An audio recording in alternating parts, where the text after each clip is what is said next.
জাতীয় মসজিদ বাইতুল মোকাররমের খতিব মুফতি আব্দুল মালেক। আপনারা এটাও দেখেছেন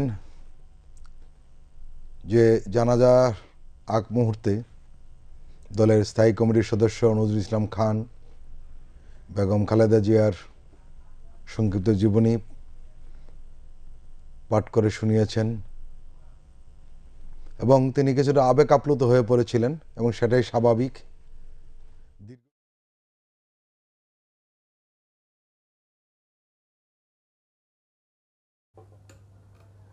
এই মুহূর্তে আমরা যে বিষয়টি দেখলাম, বিএনপি চেয়ারপারসন বেগম খালেদা জিয়ার জানাজার নামাজ অনুষ্ঠিত হলো। তার জানাজার নামাজ পড়ালেন জাতীয় মসজিদ বাইতুল মোকাররমের খতিব মুফতি মোহাম্মদ আব্দুল মালেক। এবং আমরা এই মুহূর্তে যেটি দেখতে পাচ্ছি যে ইসলামিক বক্তা মিজানুর রহমান আজহারি তিনিও আসলে খাটিয়া তুলে নিচ্ছেন বেগম খালেদা জিয়ার,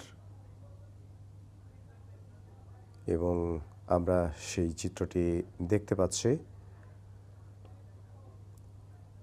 তিনবারের প্রধানমন্ত্রী, বাংলাদেশের প্রথম নারী প্রধানমন্ত্রী, তার মরদেহ এই মুহূর্তে নিয়ে যাওয়া হবে